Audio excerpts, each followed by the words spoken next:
사회가 복잡 다난해지면서 또 변화가 많이 일어나고 있습니다. 변화는 우리의 삶 속에서 실제적인 영향을 주는데 그 중에 하나가 이제 직업군의 변화겠죠. 예전에 있었던 직업이 오늘날 사라지는 거 하면은 예전에는 그렇게 중요하지 않았던 직업이 지금은 각광을 받기도 합니다. 그리고는 좀 기형적인 이제 직업군이 생겨났는데 이제 수요가 폭발하면서 한마디로 그 공급을 하는 사람들이 많은 이득을 얻게 되죠. 그 대표적인 경우가 이게 아닌가 보여주시죠. 바로 일타 강사, 여러분 아시겠죠? 저 얼마 전에도 이 일타 강사들 때문에 이제 국세청하고 또 문제가 있었죠. 세금을 더 물려야 된다부터 시작해서 사회 악처럼 이렇게 얘기하시는 분이 있는데 좀 그렇지 않습니까? 그 선생님들은 여기 선생님도 계시지만 똑같은 거 가르치는데 이분들에 비해서 수입이 정말 엄청났고 그리고 여러분 아시겠지만은 삶에 그 지어야 될 무게들도 엄청 많습니다. 그런데 이제 이 일타 강사들이 어느 정도로 돈을 버는지 봤더니 거의 100억이 넘어요. 연봉이. 그래서 내는 돈이 1년에 20억에서 30억 정도 되더라고요. 소위 말해서 스타 강사인 경우는 더 많이 버는 경우도 꽤 많더라고요. 이제 그 중에 한 명 눈에 띄는 분이 있는데 제가 이분 짤을 많이 봤습니다. 아마 여러분도 보신 분 있을 거예요. 보여주시죠. 이분 혹시 아십니까? 전한길 이제 강사라고 역사 가리키는 분인데 예전에는 이제 대구에서 수능 가르치시다가 이제는 이제 그 수능에 좀 수요가 줄기 시작하면서 이 노량진에 올라와서 공무원 시험 하시는 분들 이제 역사 가리키고 있는 분입니다. 이분은 사실 가르치는 것도 되게 유명하지만 그것만큼 이제 짤이 많이 도는데 그 짤이라는 게 아마 수업 중간중간에겐 동기부여에 대한 그런 영상들인데 보신 분은 알겠지만 거의 욕이 반이에요. 더군다나 이분을 봤더니 안수입사인가 그러더라고요. 그래서 제가 왜 이렇게 욕을 하지 싶었는데 그분의 입장은 그렇습니다. 욕을 해야 갑자기 애들이 확확 깨고 그래도 머릿속에 팍팍 박힌다는 거예요. 그래서 어제 예지가 얘기하는데 그게 맞는 것 같다고. 그래서 욕의 효과에 대해서 이렇게 얘기를 해주는데 그러면 앞으로 어웨이크도 팍팍 박히고 잠을 깨려고 내가 욕을 해야 되나? 이런 생각을 하게 됐습니다. 근데 이번에 이제 짤을 보면은 두 가지 얘기들만요. 결국 성공을 어떻게 하느냐, 어떻게 성공한다고요? 미쳐라는 거야. 미쳐야 성공하지 다른 사람하고 똑같이 하면 성공 못한다. 이 무한 경쟁 사회에서 당연한 얘기처럼 들리죠. 그리고 감사에 대한 얘기를 하는데 행복을 하려면 감사를 해야 행복할 수 있다. 이 두 가지를 얘기하고 있어요. 그런데 맞는 얘기 같지만 이 두 가지는 되게 상충이 됩니다. 생각을 해보세요. 미치도록 공부를 하려면 목표 지향적이 돼야 됩니다. 그러면은 앞만 보고 달려야 됩니다. 그런데 감사를 하려면 어떻게 됩니까? 주위에 있는 것, 내 주위에 있는 상황들을 돌아봐야 됩니다. 그렇죠?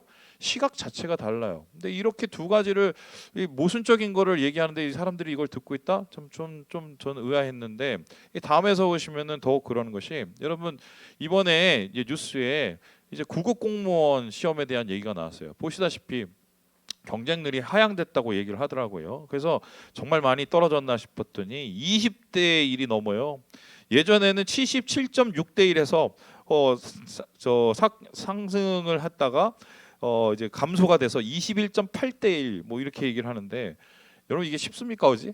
거기에다가 직업군 중에 이 공무원 중에 기술직이나 전문직 같은 경우는 아직도 40대 1이 넘습니다. 그럼 이거를 뚫어야 되던 미친 짓을 해야 되는데 그러면서 이 각박한 현실에 감사를 하라? 이 사실은 좀 어폐가 있는데 이거를 또 듣고 있는 우리도 참 재미있죠. 오늘은 그래서 이런 얘기를 좀 해보려고 해요. 이 세상은 참 점점 무한 경쟁 각박해지고 우리를 지치게 만들고 그 가운데 우리의 삶 속에서 여러 가지로 참 많이 어려움이 다가오는데 그렇다면 정말 행복해질 수 있는 방법이 없을까? 화면 바꿔주세요. 그 얘기를 좀 하려고 하는데 여기에 대해서 오늘 잠언 말씀이 되게 좀 중요할 것 같습니다. 그래서 30 장의 잠언을 좀 우리 함께 읽어볼 텐데요. 우리 같이 한번 첫째 말 한번 같이 한번 읽어보겠습니다. 시작. 이 이 말씀은 말씀은 아게의 아들 아굴의 잠언이니 그가 이디엘 곧 이디엘과 우갈에게 이른 것이라. 이 잠언이 특별히 아굴의 잠언이라고 얘기를 합니다. 잠언은 솔로몬이 썼다고 하는데 그게 아니네. 실제적으로 솔로몬의 잠언이 대부분이지만 아굴이라던가 르무엘의 어머니 이런 분이 이제 사이드로 있어요. 그 중에 한 명인데 그렇다면 이제 잠언이라는 건 지혜의 얘기잖아요. 이 사람은 어떤 사람이길래 여기 이름을 올렸을까? 그래서 이분에 대한 여러 가지가 얘기가 있어요. 뭐 예를 들어서 이 솔로몬의 별명이다 이런 사람도 있고, 히스기야 때 이 잠언을 편집한 편집자다 이런 얘기가 있는데 그냥 근거가 없는 얘기입니다. 그냥 요 말씀의 그냥 팩트를 가지고 보면 뭐냐면 야게의 아들이다 그리고 잠언이다라는 말이 나오는데요. 이 잠언이라는 단어가 뭐냐면 마사입니다. 마사. 그런데 현대 신학자들은 이거를 잠언이라고 해석을 안 하고 마사라는 지명으로 해석을 해요. 그러면은 마사에 사는 야게의 아들 아굴이 우리에게 해준 말 이렇게 되는데, 문제가 어디냐? 요 마사라는 지역이 어디냐면요, 아라비아예요. 그 한마디로 이스마엘 자손의 후손일 가능성이 많습니다. 그러면은 잠언은 뭔가 뭐 이스라엘 사람들, 유대 사람들 이런 사람들이 하는 줄 알았더니 어떻게 그냥 별로 상관이 없는 민족에서 그 잠언을 끌어다 오지? 이렇게 생각할 수 있어요. 그래서 예전에 학자들은 이거 빼야 되는 거 아니야? 이렇게 얘기를 했는데, 여러분 그거 아십니까? 욥기 아시죠? 욥이 어느 나라 사람인 줄 아세요? 욥이 어느 나라 사람이냐면 이 사람도 사실은 이스라엘 사람이 아니에요. 그냥 대충 살펴보면 이 사람도 아라비아 사람이던가 아니면은 그 에서의 자손일 가능성이 많습니다. 이제 그렇게 따져보면은 이거는 이 말 자체, 이 사람이 한 말 자체에 굉장히 평가를 해서 여기에 올렸다는 건데, 그렇다면은 이 아굴은 우리에게 어떤 지혜를 전해주고 싶을까 했었을 때 요 다음 구절이 되게 중요합니다. 여기 그가 곧 이디엘과 우갈에게 이른 것이다 이런 말이 있는데, 요거는 좀 다르게 해석할 수가 있어요. 보여주시죠. 여러분 보시는 것처럼 이 히브리어의 성경의 히브리어는 띄어쓰기가 없습니다. 그리고 보시는 것처럼 이 점 같은 게 원래 있어야 되는데요, 이게 모음이 없어요. 그래서 어떻게 끊어 읽느냐, 어떤 모음을 읽느냐에 따라서 좀 얘기가 전혀 바뀌게 됩니다. 그냥 이거를 끊어 읽기 시작하면 뭐 이런 얘기가 되는데, 하게베르, 레이티엘, 베우칼 이렇게 해갖고 아까처럼 뭐 이디엘 곧 이디엘과 우갈에게 이 아굴이 얘기한 거다 이렇게 얘기할 수 있는데, 요거를요 끊어쓰기를 좀 따르게 하잖아요. 어떤 얘기가 됩니까? 눌러주시죠. 하나님 나 피곤해요. 그리고 나는 완전히 지쳤습니다. 이런 얘기가 됩니다. 그러면은 이 아굴의 잠언은 무엇이냐? 이 삶에서 완전히 찌들린, 그 삶을 찌들게 하는 뭐 여러 가지 이유가 있겠죠. 고난도 있겠고 경쟁도 있겠고 힘겨움도 있겠고, 그런 속에서 완전히 찌들린 자가 어떻게 하면 내가 여기서 이거를 해결할 수 있을까요? 이런 질문에서 시작이 된 거죠. 마치 지금 우리 청년들이 있는 이 세상 속에서 경쟁을 40대 1이니 20대 1 뚫어야 되고요. 그 올라가도 거기서도 계속해서 또 뭔가를 또 자기를 개발하라고 하는 이 시대에 수많은 것들이 우리를 짓누르지 않습니까? 수많은 것들이 우리를 피곤하게 하지 않습니까? 수많은 것들이 우리를 그냥 패배감을 쩌들게 하는데, 도대체 어떻게 하면 이걸 해결할 수 있을까? 그리고 인생의 가장 중요한 목적인 행복을 어떻게 하면 가질 수 있을까? 요 얘기가 바로 이 잠언 30장에 나와 있다는 것입니다. 자, 그렇다면은 이 아굴이 얘기하는 이 행복, 인생에서 이 피곤과 지침을 이기고 진짜 행복을 할 수 있는 그 비결은 무엇일까? 이것을 세 가지로 정리할 수 있는데요. 우리 같이 한번 첫 번째 읽어보도록 하겠습니다. 시작. 겸손. 아굴은 우리에게 얘기하는 인생이 행복해지려면 돈이나 우리에게 명예나 지위나 신분이 아니라 먼저 겸손의 태도가 있어야 된다고 얘기를 하는데요. 우리 함께 2절의 말씀을 읽어보도록 하겠습니다. 시작. 나는 다른 사람에게 비하면 짐승이라 내게는 사람의 총명이 있지 아니하니라. 지금 자기를 가리켜서 뭐라고 그럽니까? 짐승이라고 합니다. 예, 짐승이란 말 우리나라에서 잘못 쓰면 큰일 나죠. 남자에게 짐승이란 말 쓰면 좀 이상한 사람처럼 느껴지고, 여자한테는 더 쓰면 되는 말이 아닙니다. 그런데 아굴이 자기 자신을 가리켜서 짐승이라는 얘기는 그런 얘기가 아닙니다. 이 단어는요, 다음에서 보시는 것처럼요, 보이시죠? 바르라는 단어입니다. 이 단어가 뭐냐면 무지한, 우도한입니다. 그러니까 이거를 우리나라식으로 정확하게 표현하면 멍충이에요. 하나님 나는 멍충입니다 이렇게 얘기를 해요. 그냥 멍충이가 아니라 하나님 나는 머리가 이게 지혜가 없어요, 똑똑하지 못해요 이렇게 이야기를 하고 있습니다. 진짜 아굴은 똑똑하지 못할까요? 근데 말씀을 보면 전혀 아닌 게, 하나님에 대한 굉장히 깊은 지식을 이 사람이 탐구하고 있었다는 것을 알 수 있습니다. 그리고 아굴 잠언의 후반을 보면 뭐가 나오냐면 자연 세계에 대한 통찰이 나오는데, 이 사람이 일종의 그 자연을 보면서 자기가 가지고 있는 과학적 지식이나 철학적인 그 담론을 제시하고 있어요. 그럼 이걸 보면 이 사람 절대로 멍충이 아닙니다. 절대로 이 사람 뭐 머리 나쁜 사람 아닙니다. 그럼에도 불구하고 왜 자기 자신을 하나님 난 바르, 난 멍충입니까? 이렇게 얘기할까요? 여러분, 우리의 삶 속에서 우리를 행복하지 못하게 만드는 대표적인 악이 있어요. 그게 뭔지 아십니까? 교만입니다. 교만. 교만이 뭐예요? 내가 최고다. 내가 쟤보다 낫다는 것이요. 여러분, 교만할 사람이 교만할까요? 그렇지 않아요. 제가 볼 때는 근자감이라고 교만하지 않아도 되는 사람도 교만을 하는 걸 제가 많이 봤습니다.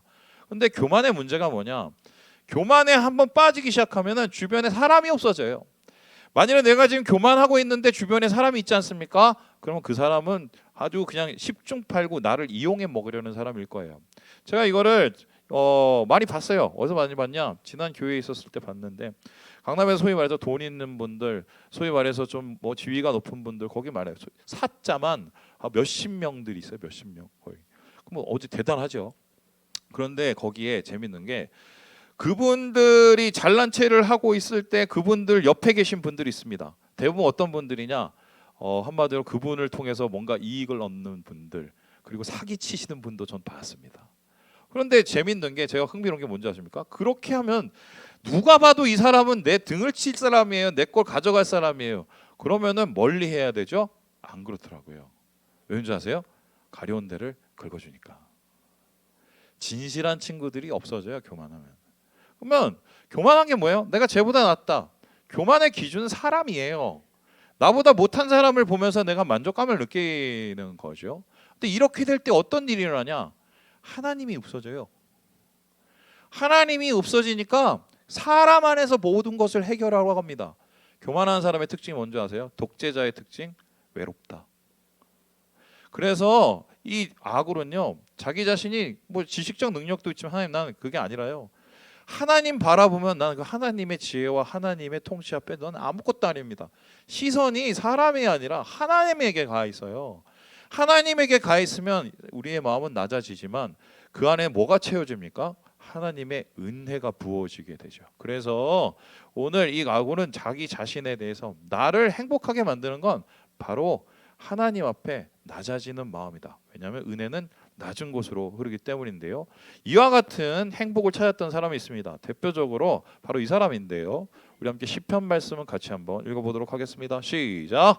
실로 내가 내 영혼으로 고요하고 평온하게 하기를 젖된 아이가 그의 어머니 품에 있음 같게 하였나니 내 영혼이 젖된 아이와 같도다. 이 사람 누구냐면 다윗입니다. 다윗을 생각해 보세요. 왕 중에 최고의 왕, 가진 게 많은 왕, 심지어 아내도 많고 자식도 많고 지위도 높고.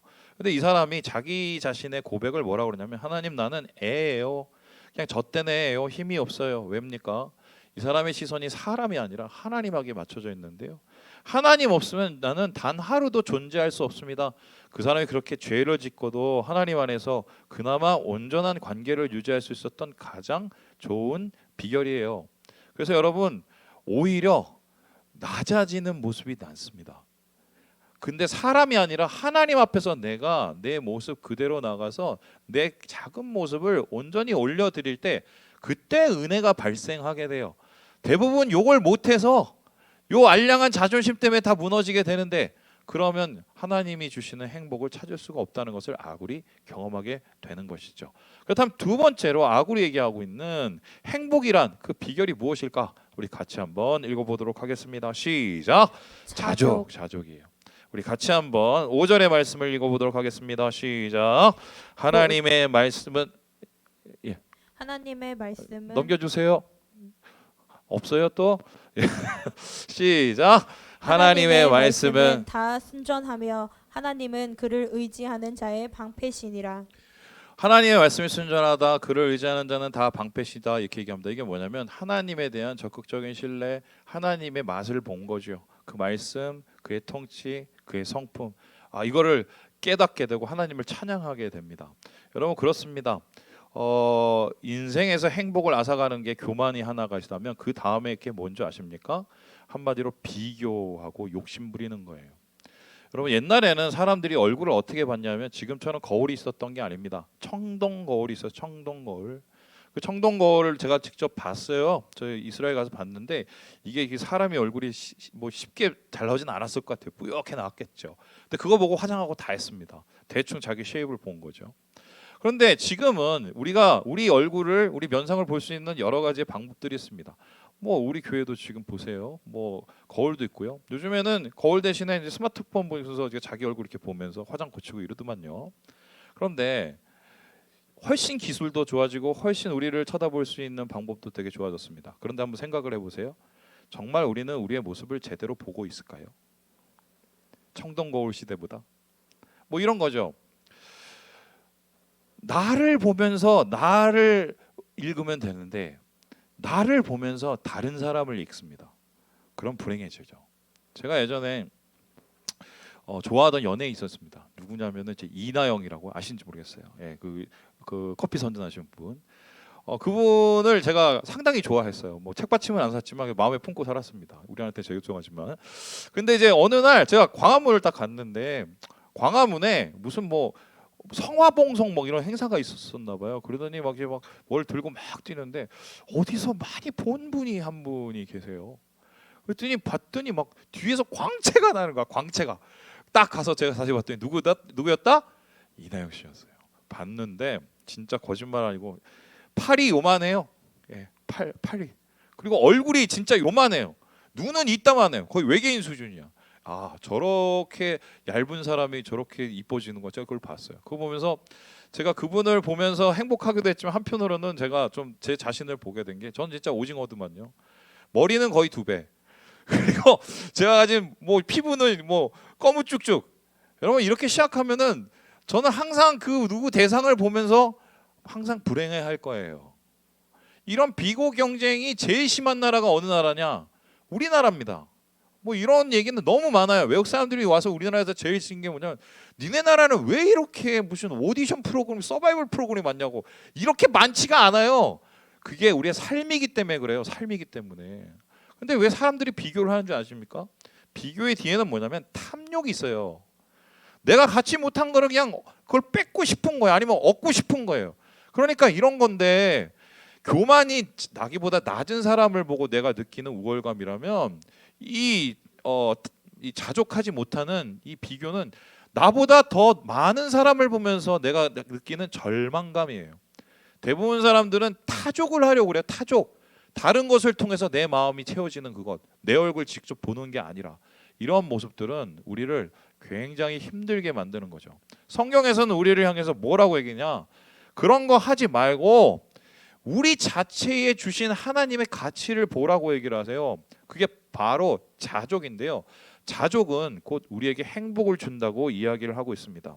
지금 아구리 기도를 하고 있는데 하나님 헛된 것 내가 없게 해주세요. 가난한 거 없게 해주세요. 이렇게 얘기를 하고 있어요. 왜 그렇게 기도를 하고 있는가? 8절을 보면요. 또 띄워주세요. 이게 결론은 뭐냐면 밸런스예요. 내 안에 좀 밸런스가 있어야 되는 거야. 자꾸 헛된 거를 쫓고 뭔가 허세 부리고 허영하고 내 마음을 채우는 그런 거 빼고 오늘을 내가 살더라도 하나님이 채워주신 그 은혜의 밸런스를 가지고 살아갈 때 그때 내 마음에 하나님의 평안이 임했다. 이걸 이 사람이 경험하고 우리에게 설명하고 있는 거죠.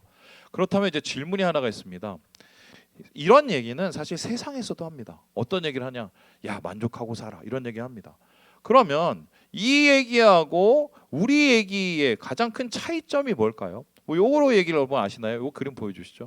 이제 고린도 그거 아니에요. 넘겨주세요. 네. 고린도항에 가보면은 이제 이 동상이 있어요. 이 동상이 뭐냐면 저기 서 있는 사람 알렉산더고 저기 밑에 있는 사람은 디오니게스라는 사람입니다. 이 사람이 뭐냐면 이제 견유학파라고요. 한마디로 자연주의 학파예요.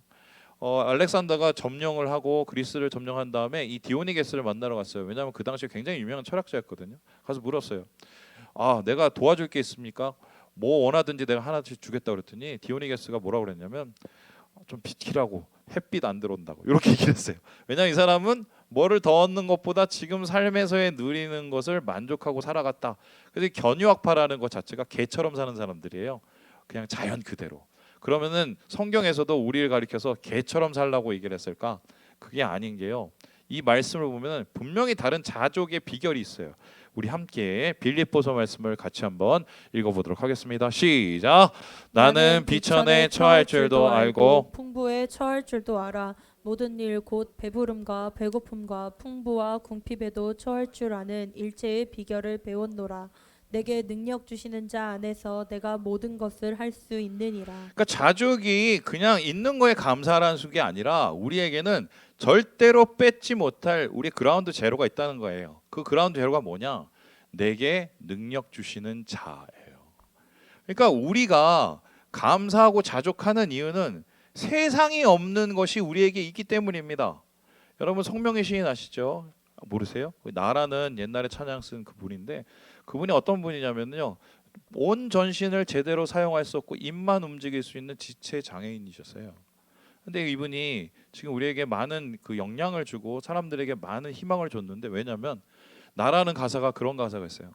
공평하신 하나님이 나 남이 없는 것 다 없지만 공평하신 하나님이 나 남이 없는 것 같게 하셨네. 그러니까 우리 안에 예수가 있느냐, 예수하고의 관계가 있느냐가 바로 행복의 지평선인 거죠. 바로 이것을 이 아굴은 알았기 때문에 오늘날 우리에게 얘기하는 것이 예수 안에 있다는 것은 바로 우리가 그 안에서 만족을 한다는 것이고 그 빼앗길 수 없는 만족을 통해서 우리가 행복을 누린다는 것입니다. 그렇다면 이런 얘기가 되는데 내가 계속 불평하고 또 불만하고 원망하고 내 마음에 채워지지 않는 그 무엇이 있다. 그 얘기가 뭔지 아세요? 타족에 취해 있는 거고요. 그리고 그 얘기가 뭔지 아세요? 은혜하고는 좀 거리가 멀어 있는 거예요. 그것은 신앙이 아니에요.